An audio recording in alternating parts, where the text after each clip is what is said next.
มาแล้วเด้อช่องอีสานโชว์ทีวี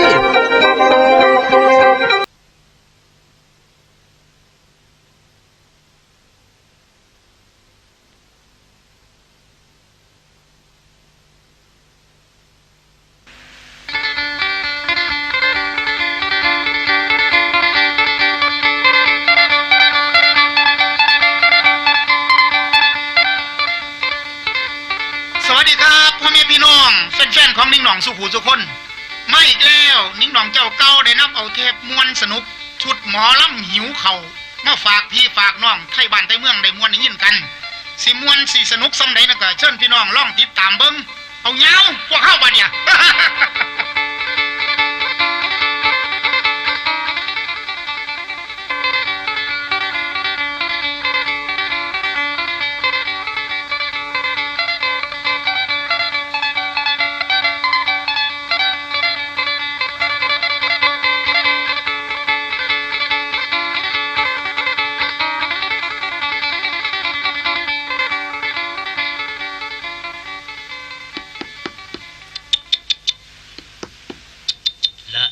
ละดังไปเดี๋ยวนี้สวัสดีครับพ่อแม่พี่น้องชาวบ้านศอกหลีกของพวกเฮาเสียงที่พ่อแม่พี่น้องได้ยินได้ฟังอยู่ขณะนี้บ่แม่นเสียงผู้อื่นผู้ไกลก็คือเสียงของผู้เว้านี่ล่ะครับเจ้าบอกไม่ได้เท่านี้ก็ได้เจ้าของบอกก็สิเจ้าของตัวบอกตามข่อยอยู่ซื่อๆเจ้าชิ้นหูนี่ล่ะคือมื้อนี้เป็นมื้อโฮมบุญผู้ที่มรณภาพไปแล้วเจ้าแม่นไผล่ะครับมรณภาพพ่อเฒ่าข่อยพ่อเฒ่าเจ้าแม่นไผผู้ตายแล้วเว้ยมรณภาพนี่พระผู้ที่เขาเจ้าใส่ที่ครับนี่เฮ้ยอย่าสิแยกพรรคแยกพวกไรท้อให้ข่อยเว้านำแน่ก็จักเราเว้ยมันก็หาพระเพิ่นพระใส่มาเดี๋ยวนี้คันว่ามรณภาพขี้กากสิกินปากข่อยซะบ่ก็บ่กินล่ะอยู่ซื่อๆอยู่ซื่อๆเอาออกไปซั่นขอกราบเฮียนขอโทษขอกราบเรียนไปยังเด็กเล็กเด็กน้อยน่ะเวลาย่างส่วนกันไปส่วนกันมาว่นหม้อข้าวต้มขนมเพิ่นแห่งบีบยากเส้นข้าวต้มขนมแห่งบ่เป็นเส้นเพิ่นแห่งรำคาญระมัดระวังย่างไปย่างมาเป็นสิไปเหยียบถือโดนฟื้นถ้าไม่หม้อข้าวต้มขนมความลงมาน้ำร้อนเพิ่นสิรั่วบอกยากได้ซุมบ้านนึงซุมเดือดร้อนมาฮอดผู้เว้าถามส่งกันโรงพยาบาลคำมาแรงมากก็สิบ่ได้ฟังหมอลำส้มผู้ใหญ่ก็หูจะคว่ำแน่ล่ะรีบหาเขาหาปลาให้ลูกให้เต้าให้เขาได้กินอิ่มน้ำสำราญเขาก็สิได้ไปเลี้ยงวัวเลี้ยงควายเลี้ยงวัวเลี้ยงควายก็ระมัดระวังโทษครับอันบ่ต้องรัดจริตบ่ได้บ่ครับมันบ่ร้องหูนะครับมันบ่ราบรื่นบ่ธรรมดาก็ได้เอาไงเจ้าจะมารอเรียนบ่มันบ่เป็นตาฟังนะบ่ธรรมดาก็ได้ดอกนะบัดนี้เอาไงไปเจ้าไปมุ่นพาไปมุ่นเจ้าเนี่ยเป็นจังได๋ล่ะเฮ้ยเรียบร้อยครับมุ่นบ่เหมือนที่องค์อยู่ตัวจะเบิดสุองค์นั่นแหละครับวัดบ้านเฮาก็ได้ดีมากอ่ะขอบคุณหลายๆขอบคุณหลายๆพระสงฆ์องค์เจ้าก็บ่จี้องค์ดอกเนาะครับ6องค์ซั่นล่ะดีมันทางอยากหลายแน่ไปทางเน้นพุ่นล่ะพี่มีพระต้องมีเนนครับก็ว่าซั่นล่ะผมบ่จักกี่องค์ดอกจำนวนเพิ่นหลายปานใดล่ะพี่เน้นนั่นน่ะเย่าถามหลวงพ่อวังแรงเพิ่นก็ว่าวัง150เนี่ยว่าจะป๋าเป็นหยัง150ว่าติเอาไงครับโอ้ยหลายเกินไปพูมันสิบ่เกินงบไปที่บ่เป็นหยังดอกไม่เจตท่าแล้วท่านยังก็แล้วดอกโอ้ยบ่ได้ว่าดอกเนี่ยมันนั่นก็ได้มุ่นก็มุ่นมาหลายโพดบ้านแห่งหลังน้อยๆเฮียนแห่งหลังน้อยๆสิเพิ่นอยู่นำจังได๋บ่ยากดอกพี่คันมุ่นมาแล้วก็ได้เนาะคันมุ้ยมองนั่งก็ให้นั่งมันหัวซะฮู้ล่ะแล้วก็คันบาดบ่พอสิก็ปั้นเขาใส่มือก็ย่างกินน้ำพุ่นๆกันแล้วเนาะฟังเพิ่นเว้าตินั่งกินข้าวน้ำกันหัวเหลียวไปสิบ่แดงจึงครึ่งเหลียงปานดอกจานยามแรงเดียวเพิ่นใครเฮ็ดงกพุ่นแล้วเอาไงครับพอย่างผ่านไปหน้ามื้อวานนี่คือจังเห็นพี่เน้นนึงเน้นเพิ่นมาจะใส่กระดอกกระเดียดคือเน้นหลายๆมันบ่แม่นเน้นบ้านเฮาดอกพี่คือเน้นบ้านอื่นพุ่นเพิ่นบวชพักร้อนเพิ่นสิมาอบรม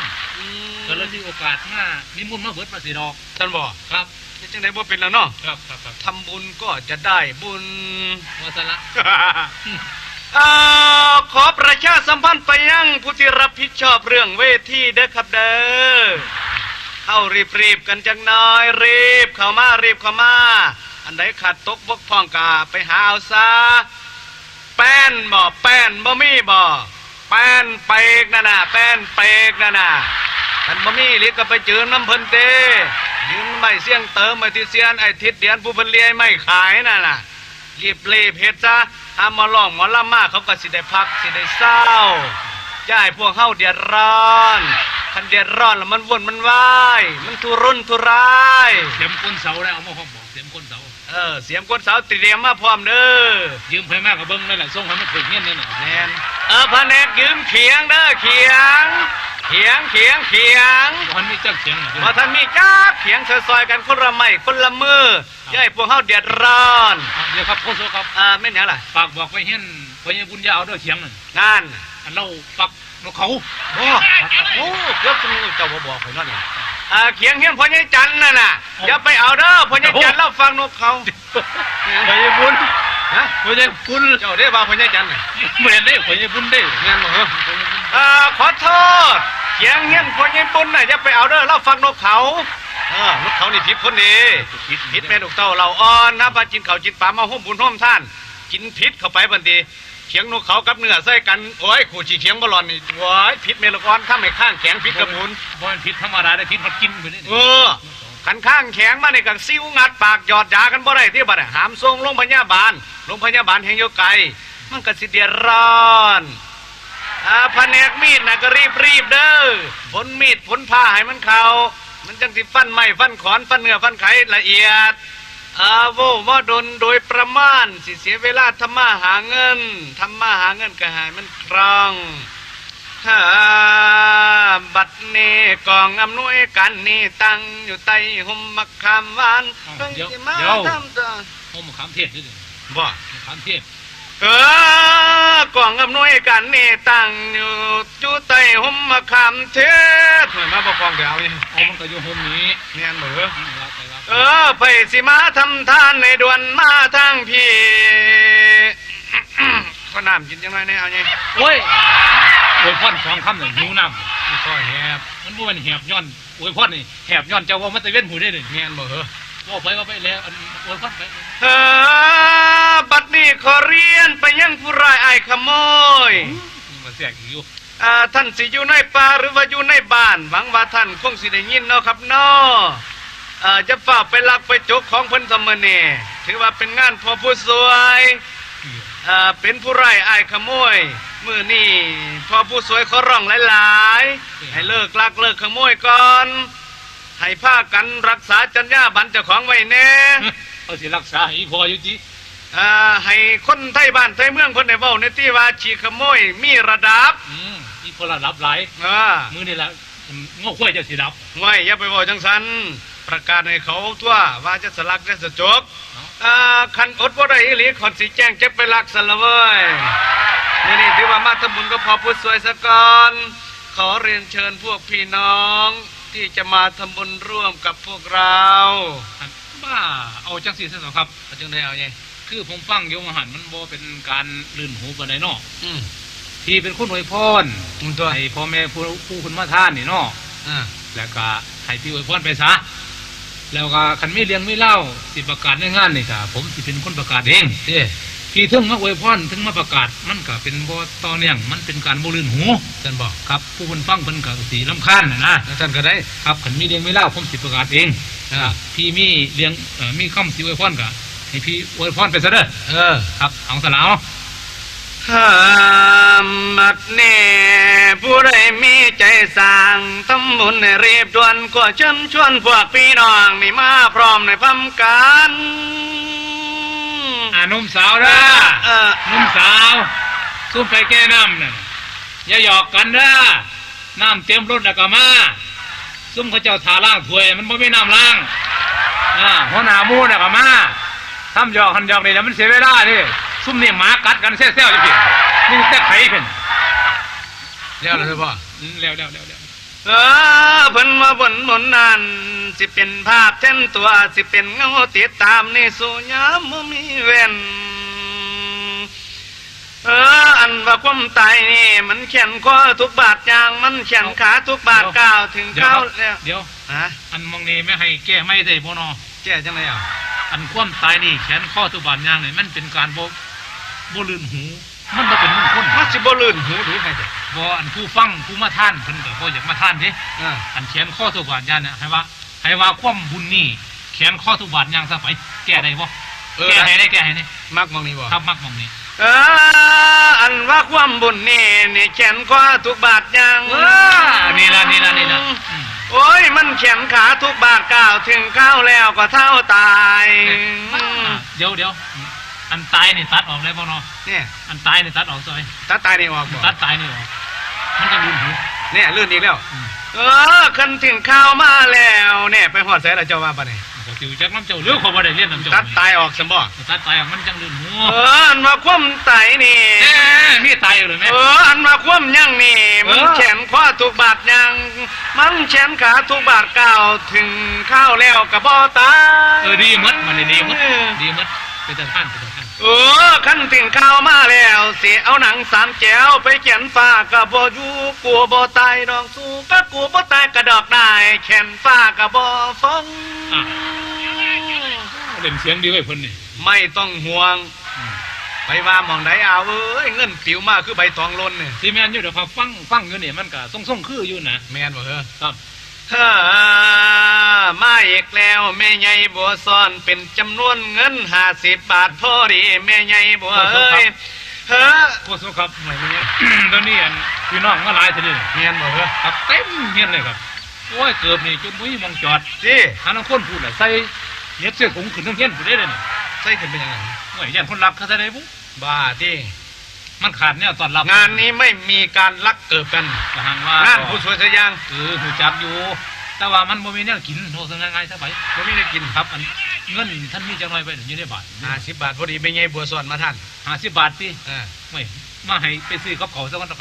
ไปซื้อพวกกับเขาจังได๋เด้อโอ้พี่น้องมาหลายบ่ทันมีเนี่ยกินจังวะเอาตกลงเอาคนละ25 บาทข่อยไปถ้าทอด25เจ้าเอาไป25เด้อเอาใหญ่เด้อจังซั่นบ่มันสิอิ่มกันบ่ล่ะอิ่มบ่อิ่มซื้อปลามาปนน้ำใสใส่เกลือเข้มๆจำพูละคำ2 คำเพิ่นก็พากันหนีดอกขายหน้าซะเนาะเนี่ยเอาจังเก่าแม่ใหญ่บัวเอ้ยเจ้ามาโมทนาท่านน้อมไผหลังอย่าได้จมคอยสมมาตรแม่นสมมุ่งปรารถนาพอพันเอ้ยได้ยินเสียงผู้ขาเอิ้นเปล่าโฆษณาโอ้ยมันว่าจังได๋ดอกไว้เด้อนี่มาเปลี่ยนชื่อก่อนสิได้โฆษณาจะได้โครโศกโทษครับมันลืมนั่นหยังล่ะเดี๋ยวนี้น้ำปลายังน้อยหน่อยเด้อครับเดี๋ยวน้ำปลาบ่มีก็เอาไปซื้อติเงินน่ะครับมันก็จังซั่นล่ะให้มาเท่าไหร่ล่ะนั่น25 บาทมันพอต้องเอามาอีก5 บาทดิเอาไป5 บาทเนาะครับ5 บาทก็5 บาทพอพันเอ้ยได้ยินเสียงผมเอิ้นร้องเป่าโฆษณาให้มาเอาของบุญที่แม่บัวทำไว้เม่นไผคือสุ่มฝ่าขาเงาคือสีแลนคองท้องสินซ้ำแฉนปังฟันยิ้มกะเปดอกมากลมซ้ำใส่หูบอกประกาศให้หัวดอกว่ามูอยู่ทั้งเฮือนเนี่ยจะประกาศคอยบอกแล้วว่าย่ามประกาศจะประกาศเจ้ามันขาดช่วงเขาก็มากลุ่มซ้ำใส่หูข่อยกลุ่มซ้ำใส่หูเจ้าก็งิกหนามันใส่ข่อยที่ข่อยจะประกาศให้เองก็ยังว่าเงี้ยบอกเจ้านี่รับงานไรน่ะแผนกมันก็จังที่ดูประกาศที่สันเจ้านั่นซุ่มนั่นน่ะมาทากันนั่นน่ะก็ออกไปหากันนะเจ้แล้วมาประกาศจังน้อยบริการเนี่ยเขาเจ้ากำลังทำงานเนี่ยมีข่อยคิดปัญญาน่ะมันเจ้าน่ะโอ้เสียเวลามันเว้ยมาอีกแล้วลุงวอนโชเฟอร์ขับรถ3 ล้อ2 บาทพอดี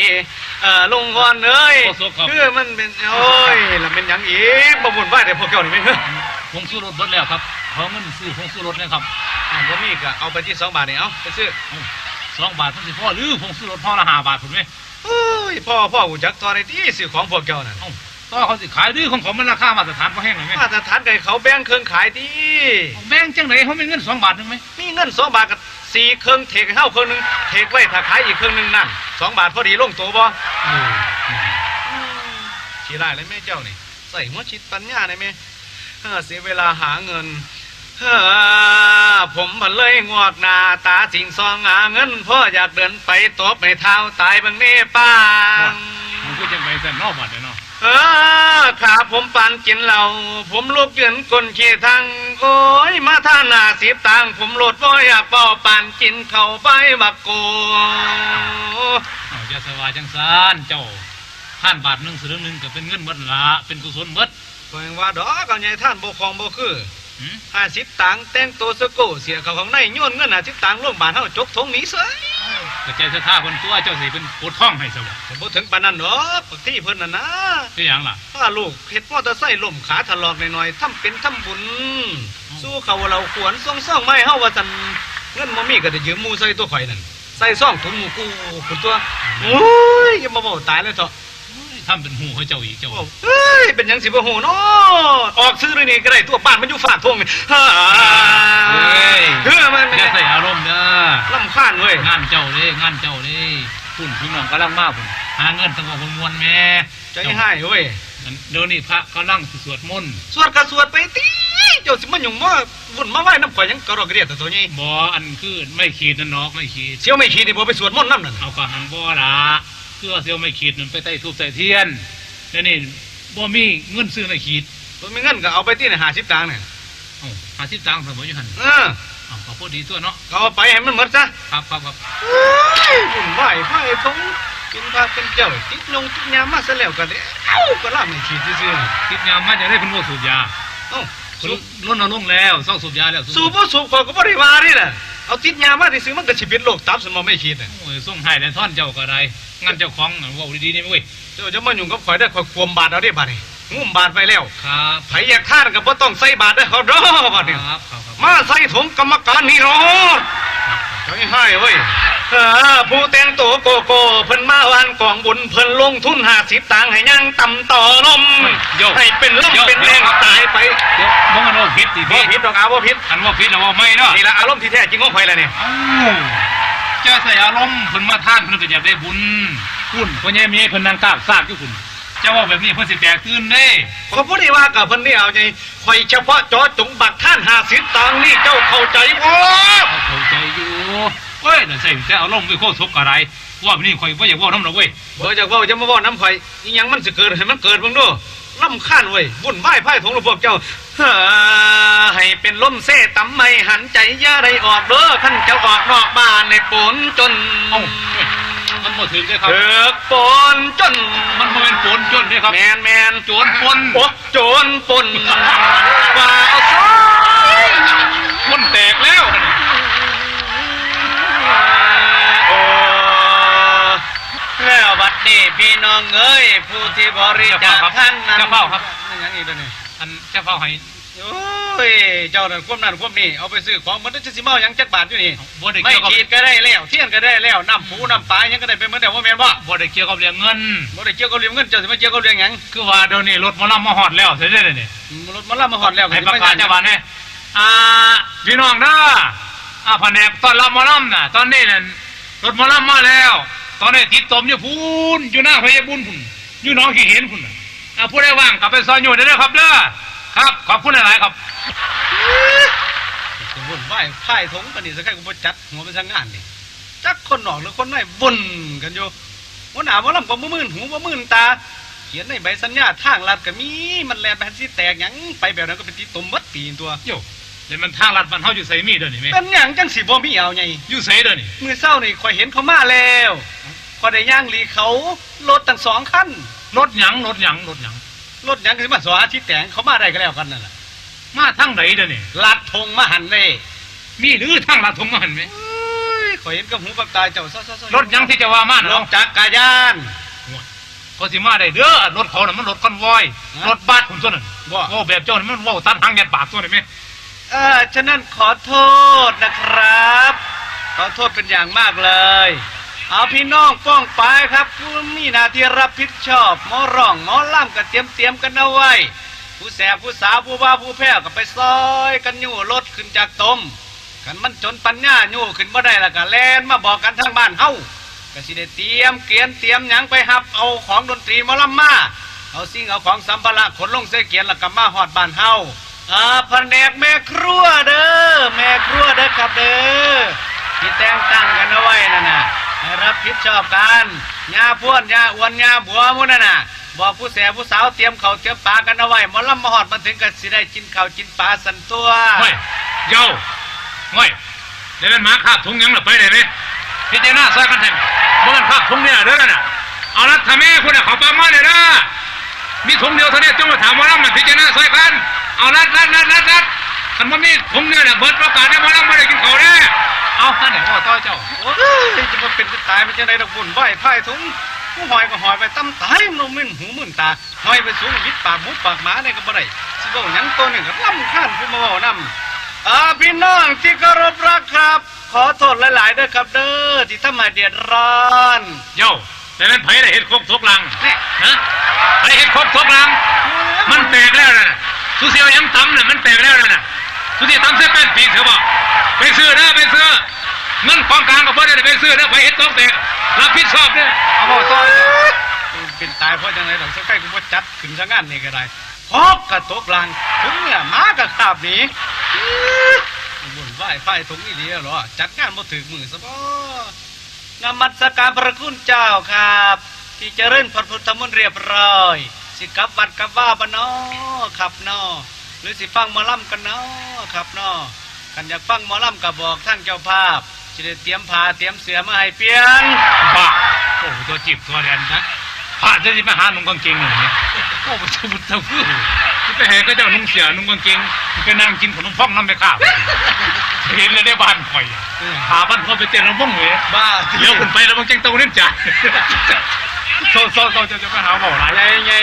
เป็นพระเป็นเจ้าที่ว่าสิหาผ้าหาแพร่ไม่เปลี่ยนให้เพิ่นอาบน้ำอาบท่าแต่เนี่ยเดี๋ยวนี้ บ่ มา มันจะหากางเกงมาให้นุ่งเว้ย บ้าที่ แล้วมันไปเห็ดหมอความนะเนี่ยถ้าเห็ดหมอความเนี่ยหมอเขาขอไม่หมอเดียวนะจงถ้าพอทำมาล่ำนั่นเนี่ยหมูน่ะมาขับนี้แล้วน่ะพี่หมอเดียวน่ะอ้อมปลาซิ่วเนี่ยอ้อมปลาซิ่วไปเห็ดหมอความไปเอาปลากระป๋องมาเทนนะ ข้าวเหยียบยางเว้ยนางเต่าดูนี่กินยังไงหมาขาบไปอยู่มันเป็นยังไงล่ะมื้อนี้ไม่เหรอพระคุณเจ้าครับนิมนต์นางมองผามตะล่ำพิธีด้วยครับเด้อยังจะเป็นนางแกมไม่ออกเลี้ยงยังบ่ไหวเด้อ่านเว้าปุ๊บจบปับหมอลำมาแล้วทางคณะกรรมการขอพระคุณพ่อแม่พี่น้องที่ร่วมร่วมมือนะครับเด้อเฮ็ดให้หมอลำมาฮอดบ้านฮอดซองกันบ่มีพี่บ่มีน้องงานนี่ก็สิบ่เรียบร้อย เกียรติโตโมโลของน้องคน โอ้ยธรรมดาเรารถติดตม ทั้งคนทั้งรถเลย โอ้ยคันหมักงามนึงเอาใหญ่ เลี้ยงข้างทั้งทึ่งน่ะ โอ้ยลำโพง แม่นบอกว่ามันนากอง ขนาดใหญ่เด้เบิ่งสีที่เบิ่งสีโอ้ยสีแดงสีเขียวสีแหลมติดสติกเกอร์โอ้ยลายแม่งกระเบียเอาเอ้ยปลามาจากกรุงเทพ ไล่จะหางว่ามันคือจังหัวเน่าผิดปกติแค่ไหนที่ จังหวะอันคือเที่ยว หัวเน่าก็รอยยังคิดสติ๊กเกอร์แล้วเขาอยู่ อย่าไปทวงเขาอย่าไปทวงเขา ว่ามันเป็นตัวท่วงได้เลย แต่ข่อยว่ารุ่นนี้เขาต้องใส่ มันรุ่นก็งัดกี่ดัง พูดแล้ว แล้วมึงหล่อเลย จัดมาแล้วอย่าเข้ามาใกล้เวทีหลายเวทีฟังบ่แน่น จอดเล็กเล็กหน่อยเล็ก เด็กได้เด็กหน่อยได้ จอดแล้วแม่น่ะถูกแต่ว่าจอดเพราะนั่นเขาไม่หนุนล้อจะเป็นเต้น ไม่เด็กดิ ไม่หนุนล้อ จอด หายกันใส่มึงเต้นให้หนุนโซ่เปิดโซ่เปิดมันเดียบเบรกแล้วคุณ ปากเขียงยามเฮ้ยใส่เวตาดำขับรถตอนมันติดตำโลกไปเอาไม่หมุนนั่น เดินมาก็ต้นพวกผมนั่นนี่ ขับรถจังได้ใบขับขี่มันเสือวะบนทาทางบนที่โซเฟอร์บ่นะเสียเขาข้างในขับอิ่งติ่ง มาดเพิ่น ใส่รองเท้าคัดมันมันเด้ใส่แว่นตาดำถอดกุญแจแล้วดอกพ่วงเส้นนิ้วมือหันจันมากเลยน่ะ เปลี่ยนไปก็โบยจะไปของขับรถ ทาทางมันใส่หมวกไม้พุ่มคุ้มกับมอมปันเด็กหน่อยปากเหยียบยามเลยเต้นการขึ้นเรื่องเวทีน่ะไปธุระหนุ่มห่านเขายังก็ฟังแหนนไปแห้งน่ะคนตรวจสอบตัวเนี่ยจึ๊กมันจะช่องไหนทุกถนนกันเลยเป็นเรื่องที่หาหนุ่มห่านคน เอาหูจักตัวแล้วเด้อเชี่ยวเกือบไปได้หูจักตัวแล้ว ก็ เอามาขึ้นเด้อ ไหนล่ะ ผู้จัดการบ้านน้อยหมูเก่านั่นเดี๋ยวน้อยเขาว่าจะเอาผ่าส้นไป2 คู่แม่นบอกแย่ข่อยน้ำพันบ้านนั้นเสียซื้อเด้ถ้าข่อยน้ำพันบ้านเนี่ยเดี๋ยวจะเดือดร้อนเอามาคืนเดี๋ยวนี้อย่าลืมมาว่าใหญ่นะเนี่ยว่าใหญ่ต้องได้เป็นที่สุดที่เกือบน่ะเขาไฟดาดไว้นั่นว่าใหญ่จำไว้ด้วย จะใส่อารมณ์จะใส่อารมณ์งานพีได้เนาะงานพี เกือบเปิดเศร้าเข้ามาทำเว้ยออกงานนี่โดยเฉพาะด้วยผม งานพีฮะคนแต่นี้มันเดือดร้อนพ่อแม่พี่น้องครับทางกองอำนวยการสิขอยุติใส่เสียงนะครับเด้อ กันผู้ใดอยากท่านกะท่านกันแบบเงียบ เอ้าท่านเงียบๆท่านจะได้เด่น ๆเอ้าฮู้กัน2 ต่อ 2 ฮะ พี่น้องมาท่านบ่ต้องออกซื้อบ่ต้องโฆษณา เอ้า เอาเงินยัดใส่ถุงเสียบปั๊บโหลด เคยสิบุกอมเลยสิบ่ เอาอมที่บ้าบ่ไปอมเงินเหรียญหากับค่าข้อตายทั้งตัว หมอ ทางกองอำนวยการกสิปิดการใช้เสียงนะครับเด้อบัดนี้เป็นหน้าที่ของหมอลำผู้ใดอยากบริการหยังผู้ใดอยากประกาศหยังประกาศทางหมอลำเวลาซุ่มผู้บ่าวนั่นน่ะซุ่มผู้บ่าวเด้อขอร้อง แม่อ่ะ อย่าไปฟ้อนไปแอนหน้า ไป เว บอ ที กแล้วว่าย่ำประกาศจะประกาศเจ้า เนี่ย ย่ำประกาศเป็นหน้าที่ของข่อย ขอโทษน้องขอโทษ โอ้เจ้าเราพ่อเข้าใจเว้ยซุ่มผู้เบานะย่ำหมอลำสิลำอย่าไปหาฟอนอาหารเดี๋ยวมันสิเหยียบตีนกัน เขาบอกเขาได้บอกเขาย่ำหมอลำย่ำเขาโศกอย่าให้เขาว่าเตยโศก เวลาเขาโศกน่ะจะไปขอเตยโศกหมอลำเขาสิเสียสินพิจารณาเจ้าของงานนี้เป็นงานผู้ซอยนั่นผู้ซอยจอยนั่น งาน ขันมันเล่าได้ยินแหละมันเจ้าสิเดือดร้อนเลย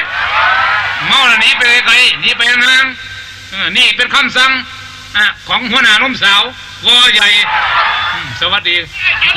ดีมากเลยดีมากขอบคุณหลายโอ้กันว่าไม่เจ้าในงานนี่เว้ยจักมันสิยุ่งคักยุ่งแน่ได้ยินตัวพวกผู้สาวผู้บ่าวซุ่มกินเหล้าจินจ๋าจะไปฟ้อนหน้าเวทีมันสิเสียประเภทนี้บ้านเฮาฟ้อนแหนมันสิเดือดร้อนยากมันเจ้าหน้าที่ตำรวจทางกองมวยการก็สิบ่มีหยังสวัสดี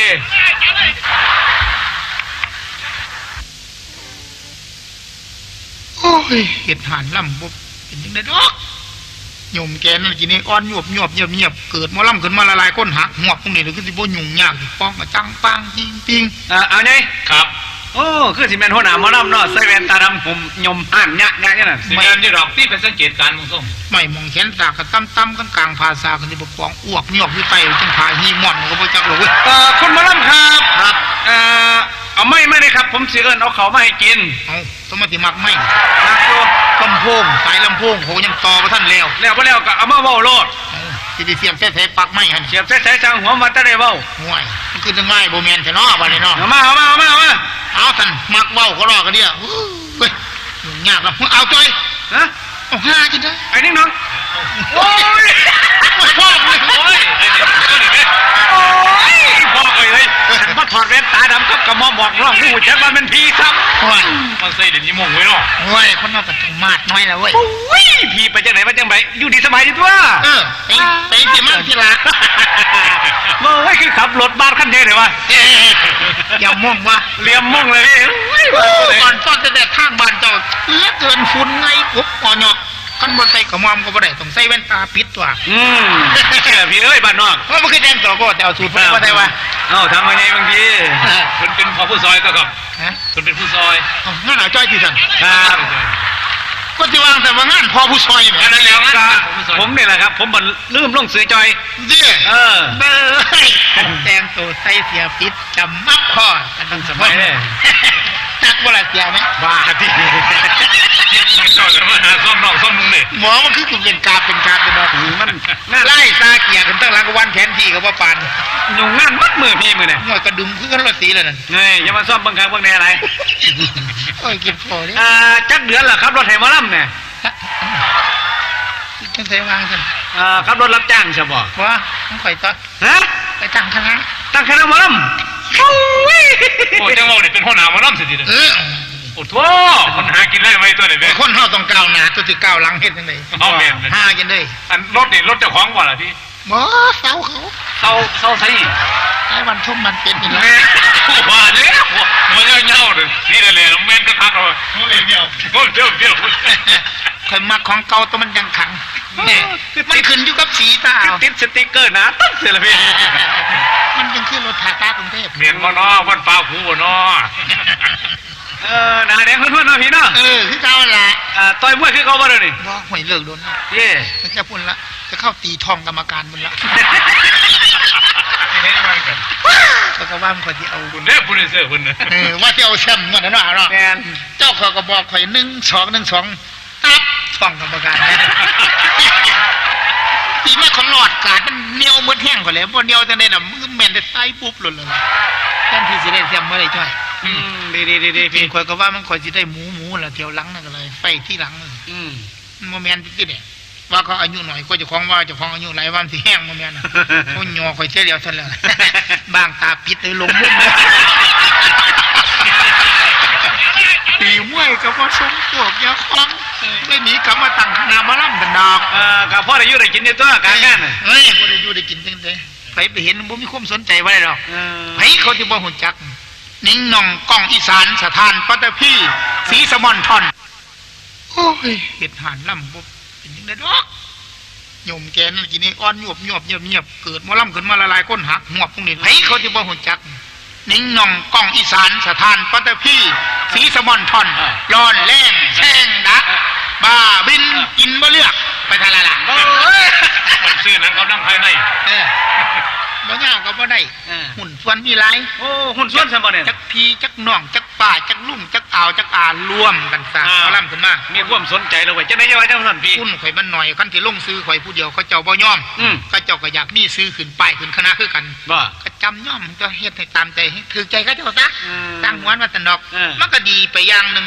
มันทางออกได้หลายทางคันงานเขามาท่วมกันหางานของงานข่อยรับมัดมือเดียวก็สั่งแยกคณะสีตะมอนทอนไปงานหนึ่ง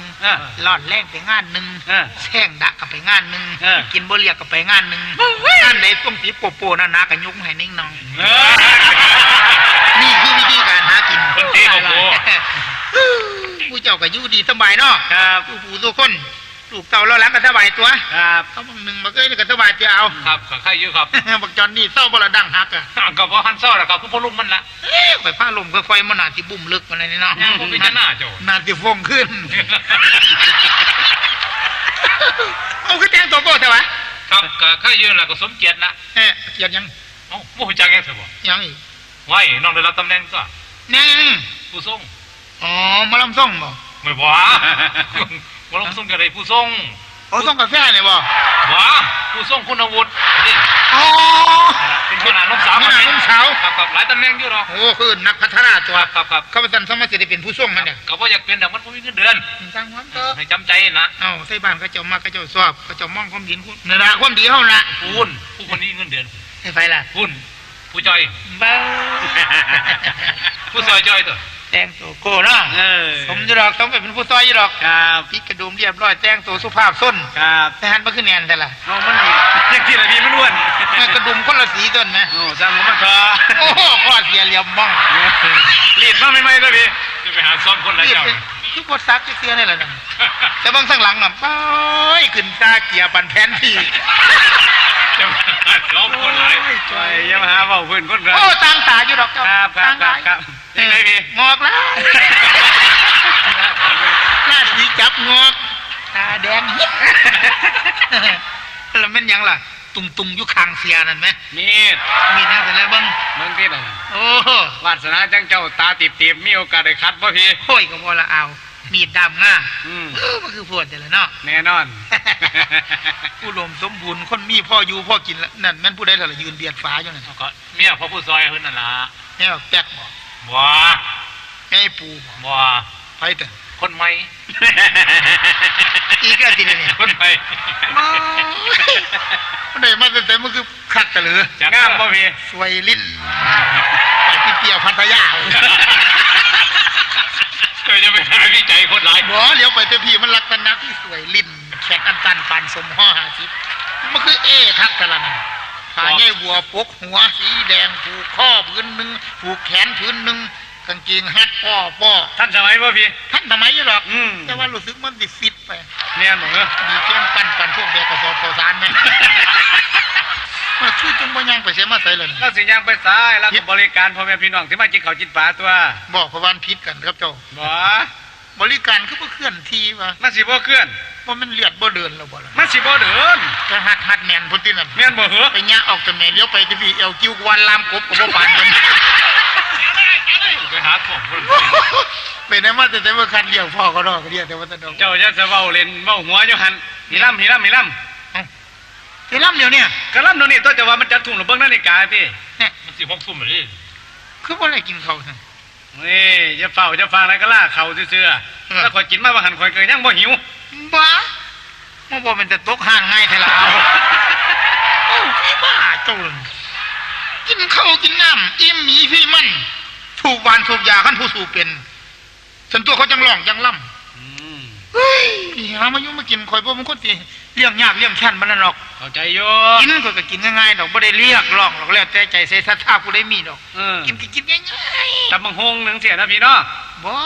เนี่ยมันเป็นของที่ยุ่งยากหลายอย่างหลายแนวย ากแค่ไหน ใส่สิหาหมักพริกใส่สิหาหมักสมใส่สิหานั่นหานี่ ขั้นกินแต่ตำบักหุ่งปฏว่าบ่มีผักกลับอยู่หั่นน่ะ แม่นเด้อ กินอันไหนสันพี่ เอาแบบง่ายๆนะ อันไหนล่ะ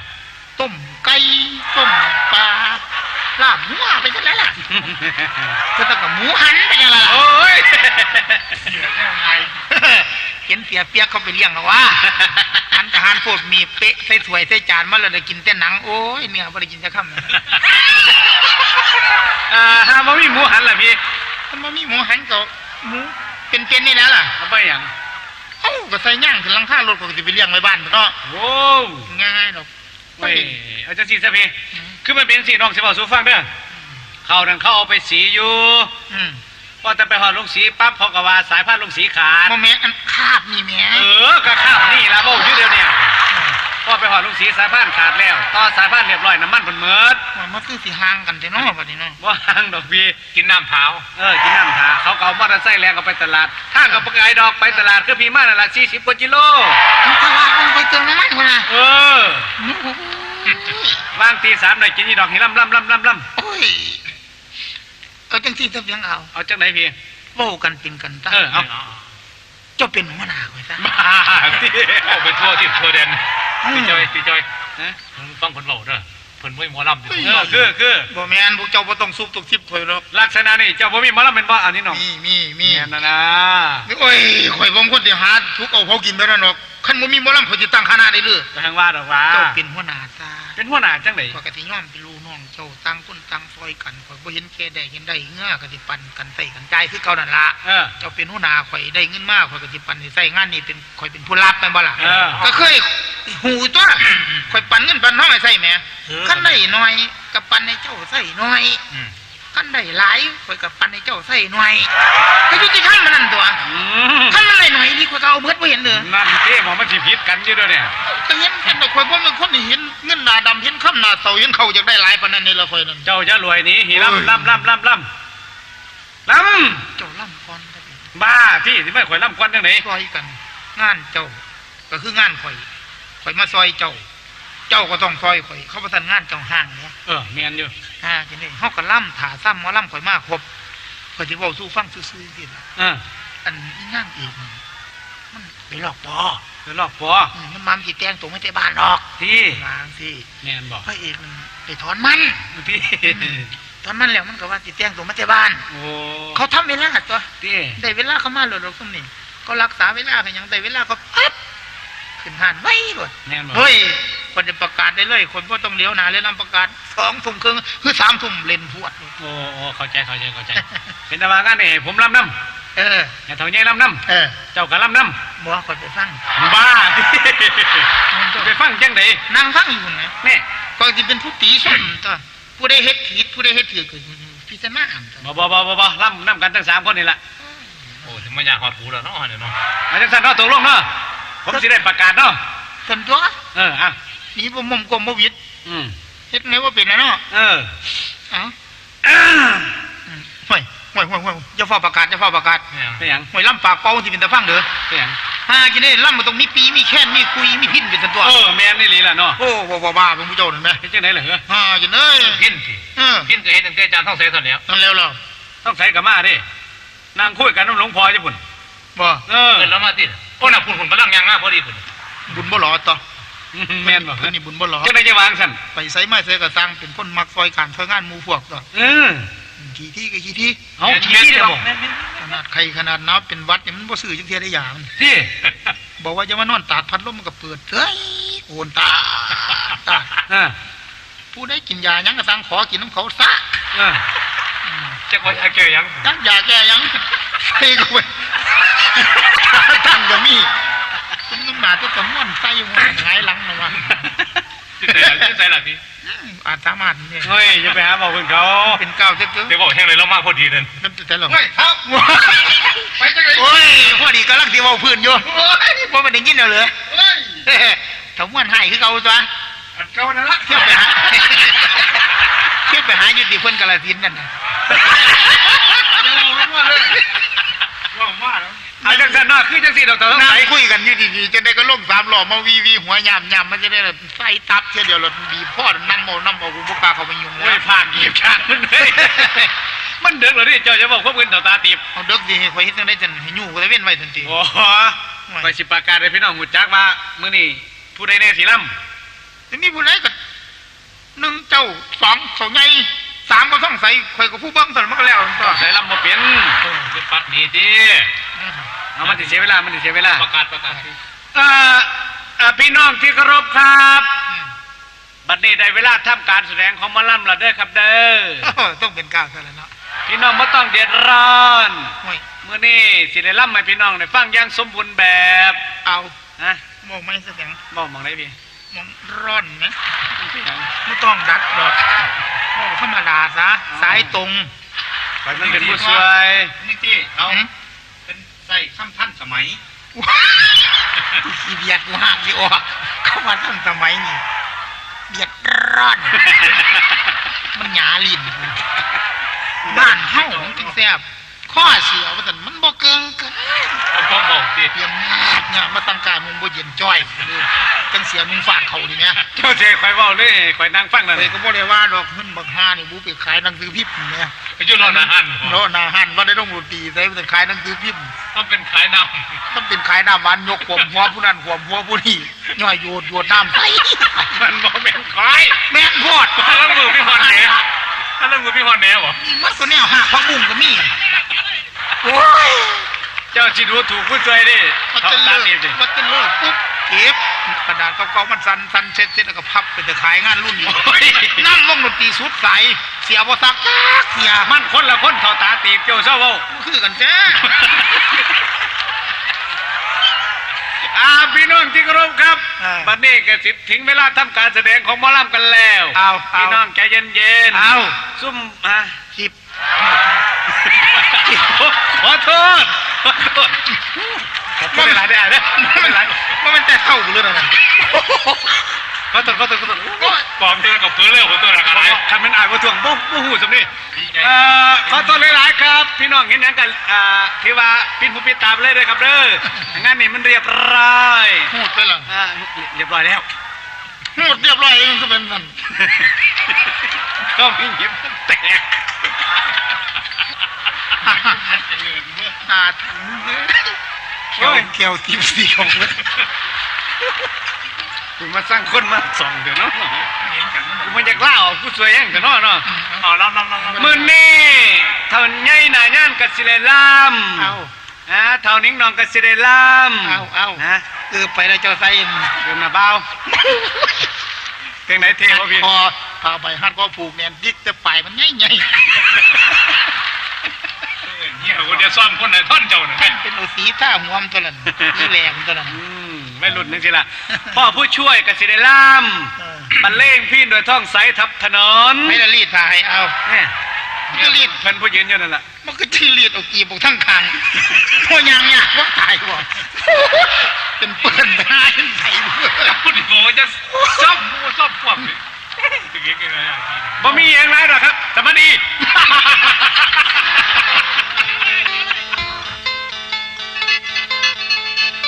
เด็กประมาณเอา ฮะ เจ้าเสกเคยล่ำเลี้ยงได้หนุน ห่วยล่ำได้หลายเลี้ยงเถอะบ่ได้นี่ เฮ้ยก็ตามใจเจ้าภาพกันเนาะ ห่วยส่งกุ้ยเถอะเนาะเดี๋ยวพวกหน้าพ่อปีๆนี่ สั่งเลย เมียนบ่เหรอ สั่ง สร้างได้เป็นก๋วยเตี๋ยวดิ เอาเรื่องนี้ให้ได้พี่ เรื่องไหน บักเขินฟอน บ้าเจ้โอ้ยเจ้าเล่นเป็นหัวเล็กเล็กน้อยเนาะ แล้วก็คอยมากเรื่องนี้เว้ย มันละครวิทยุโทรทัศน์เขา เอาจะกินซะเอาเรื่องนั้นให้ได้พี่ เอาจ่อยไหม เอาเรื่องนั้นให้ได้วะ เอาใหญ่บีแล้วเราจังค่อยหูจักนิทานเก่าๆโบราณ ครับ วรรณคดี พายุอารมณ์ ฮะ พายุอารมณ์ ก็ยังเก่าตัวนั้น บอกนะ เว้ยยังจะวางได้หรอเว้ย เอาจังสิเสียพี่ เอาแต่แบบคอยถนัดดีกว่า มันจะไม่มีปัญหาล่ำเลยเอา เอา เรื่องนี้แหละครับจะหา เว้ยอย่าไปทราบผู้อื่นคอยเป็นผู้จ้างเจ้าได้อายเด้อนี่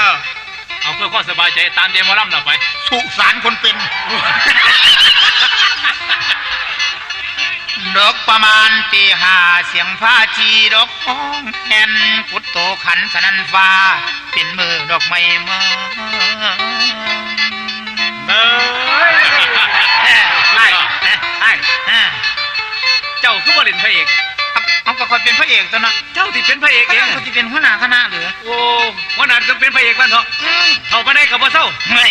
เบ้ย เอาตัวให้มีค่า เอา เอาหัวลงหัว ตัวตามะพร้าวมันกับมันตอนแก้ว เอาใจแล้วล่ะหีล่ เนื้อเจ้ามะพร้าวอ่อนจะขุดลง ำ ที โอ้ยภาคเกียบยางมันเอ้ยหีล่ำแน่ หอดได้แล้วล่ะ เนี่ยล่ะพระชีห้องแอลน่ะ เด้เลิกประมาณตีห้าเสียงผ้าจีดอกห้องแห่นพุทโธขันสนันฟ้าดอกเป็นมือดอกไม้เมื่อประเนตรมองบนท้องฟ้าแจ้งกระจ่างบนเวหาแสงหน้าผ้าห่วยหวนปองตะวันเฉยตอง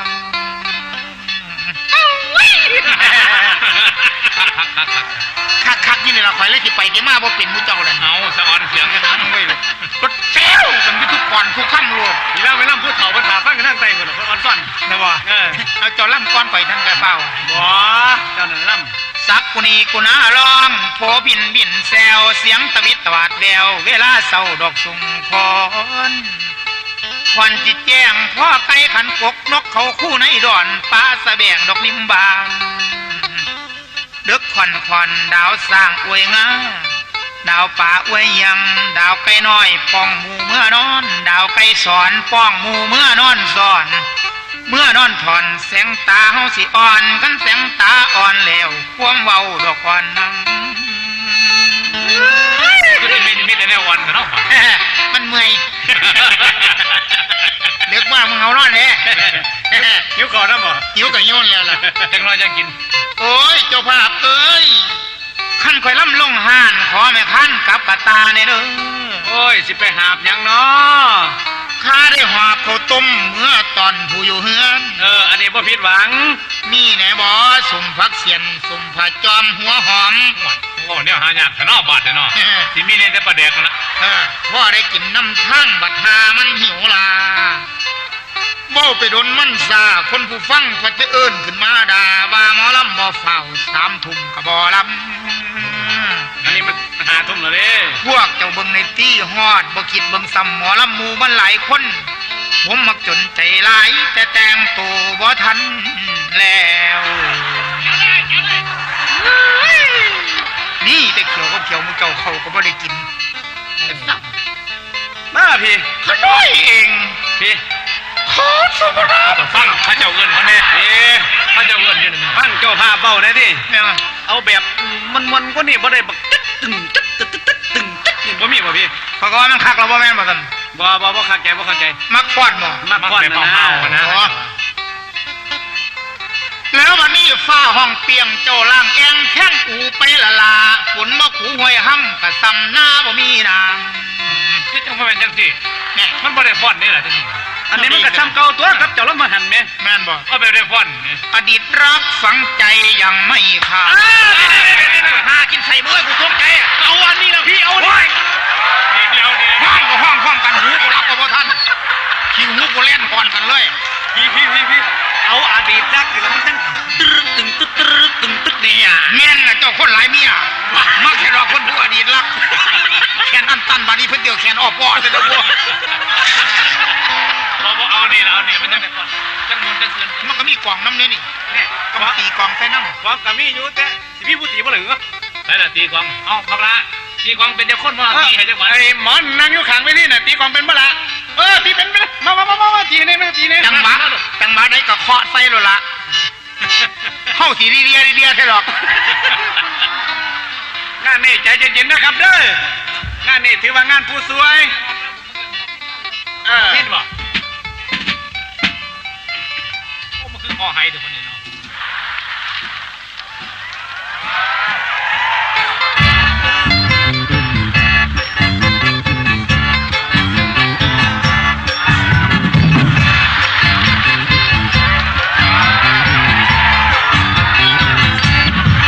อดีตรัก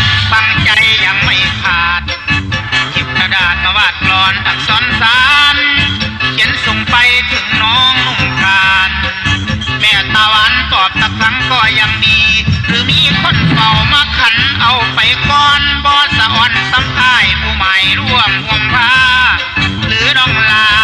พ่อไม่ลืมหลังหรือไปฟังคำไถ่จังเราไล่ลืมทายฟังคำสมเสียเกลือมือละหอหรือว่าพ่อแม่น้องทั้งคุณบ่ว่าน้ำคำที่น้องพูดว่าน้องเคยให้สัญญาจะรักพี่คนเดียวน้องบอกจะไม่แลเหลียวจะรักพี่คนเดียวจนวันที่ไปหลายปีเขาเลยบ่เอาผู้ใส่พี่จังเป็นอ้ายหลงเจ้าผู้เดียวน้องมักเลี้ยวเกี่ยวไม่หลายลักเนี้ยวมาหักหลังกันบันทอนใจอายน้องไม่เลี้ยวขึ้นหลังฟังคำพี่ไปแล้วมิดดีลีหลายปีรถบ่ตาวหัวใจปวดร้าวคนมองสิหาคนอื่นครองจังห่วงน้องไม่ไหวเสียดายเสียดายเสียดายรักก็ได้สมหมายพี่เสียดายน้องนางหากน้องว่างบอกพี่ด้วยกันครับพี่สิรอคอยหลับมอมพนางอยู่ทางบ้านเห็นกันในลาว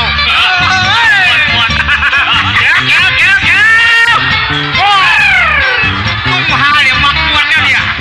ลูกฟ้อนเกี่ยวกันพันลูกอมทั้งผัวทั้งเมียคนผู้แขนนั่นตันหันเอาคุณบอยจอยกับเมียหันกันลูกอมเอาไงโดนก็ได้ลูกขึ้นแล้วน้ำลายย่อยโดดโดดปลอมทั้งเลยก็เชื่อน้องคนก็ของไม่ไปเลยบ้าทุกวันเอาไว้โอ้มันก็ถือกันแต่ละเรื่องเอาใจเดี๋ยวมักมวนเนาะเอาแม่แถมสมบัติมาพี่บาทนึงเอาไปเลยรอดมา50 ตังค์เนี่ย50 แตก50 ตังค์เบ้ยยอมรับแน่นอนแน่นอนสมซื้อหรืออะไรน้องเอ้ยแน่เศร้าเห็นยังไงพี่คือบ่ยาวต่อก ำลังมวนได้พี่ด้วยนี่ นี่ที่ว่าให้กินข้าวทีนี่ น่ะกินยังกินพี่เอ้ยได้กินอยู่ดอกแน่นอนกำลังฟอดตีฟันเอายัง เมื่อยเว้ยมันบ่มีแห้งติเป่าไปเลยจนล้มออกหูไปเลยเลย แม่นบ่เหรอ มันต้องสิได้กินง่ายอยู่ติเลย ได้กินแน่นอนเขา มอเตอร์ไซค์คันนั้นไปสิอวยมาไปจนไป มาแล้วเด็กน้อยเขาเลยมาบอกว่ามอเตอร์ไซค์มาแล้ว อย่าตัวข่อยดาว พอตัวเราพี่ปุ้ยมันคือล่ำแน่นอนไปแก้วเลยพี่สมเป็นหัวหน้าคนตัวน่ะเนาะ เนี่ยเป็นหัวหน้าเราเฮ็ดยังบ่เป็นยากๆจังแนวมีแต่เป็นนอนเฝ้าไข่ออกกูสิกิ่งลงหันคำว่าเป็นหัวหน้าจะต้องเป็นทุกอย่างทุกแนวจังน้อยเริ่มตั้งแต่หุ่นควันไหวแบกของคุณจนฮอดพระเอกคุณ แม่นเหมือโอ้อันนี้ยอมรับสมเป็นผู้นำไอ้เจ้าก่อนนะพี่เจ้าก่อนนะ จังน้อยเอาบ่แค่มึงจะไปอยู่เท่าเป่าหั่นเนี่ยโอ้ยถือใจโกรธเฮ้ยด่าเลย ผู้สาวสุดนั้นจะเฝ้าลูกคุณได้จะเฝ้าลูกคุณนั่งลงสักวัน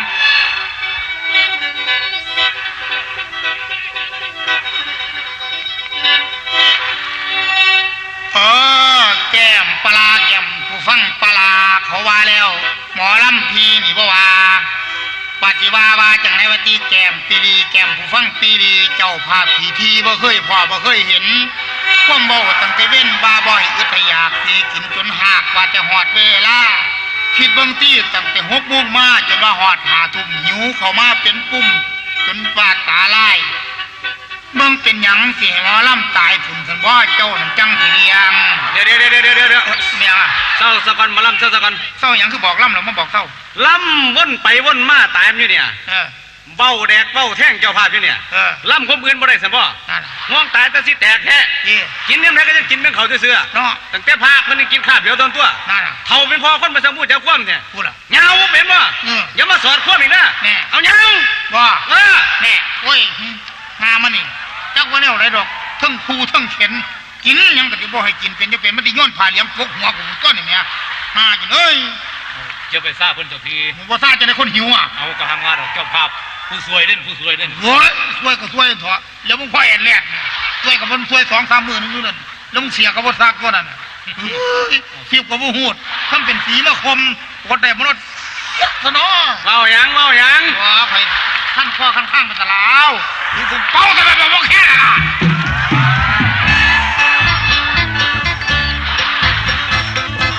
เอาล่ะนี่มาเด้อท่านมาฟังหมอลำหนูลำดูว่าสัตว์ดำนั่นบ่รวยมาหวนหวยตั้งแต่น้ ภาพมาผู้มาเห็นอยากให้ล้ำแต่เว้นหาทำมันนี่เบิ่งเอาตีขันที่ด้านอาหารน้ำชาเข้าปากนั่นก็เห็นมาตามเป็นละแค่นอนี่เคยมีบอกพอผมหมอแต่พอผู้ฟังไปจ้างบอกว่าต้องคือตามคำลือละว่าคนใจกลัวสวงแต่นอกสวงแต่นอกคนสวายแต่นอหาเจ้าภาพเจ้าภาพที่บ้าตาเหลวบ่อยากเห็นอยากเป็นกลับขึ้นบ้านเก่าแต่รถของเฮานะมันเมิดแต่รถของเฮานะตาแต่ไปมันจังที่ละเขาบ่ได้กินหิวก็หิวอยากก็อยากบ่หูตุ้มหูท่าก็มีล่ำดีปะนี่ลำล่องมาได้มาล่ำอีกแน่นอนครับพี่ เมียนอยู่ไม่ก็หรอกพี่นั่นเนี่ยอะไรพี่ นั่นเก็บดูก ใครมา นี่ละบอกข้อเสียดำๆนี่ละผู้คุยนี่ละไม่คิวต่อไปก็บอกผู้ส่งนั่นละให้เรียกว่านี่ผู้เรียกพี่เรียกน้องกัดข้าปิดมาเกี่ยวกำลังฟังมวนเทปปัดเมือจ่อยขอบคุณพี่น้องที่การสนับสนุนมหาสนุกของนิ่งน้องกดติดตามชุดใหม่ที่เป็นชุดใดนั้นนิ่งคิดว่าท่านออกหรอกเอาตัวนี้เลยนะสวัสดีครับ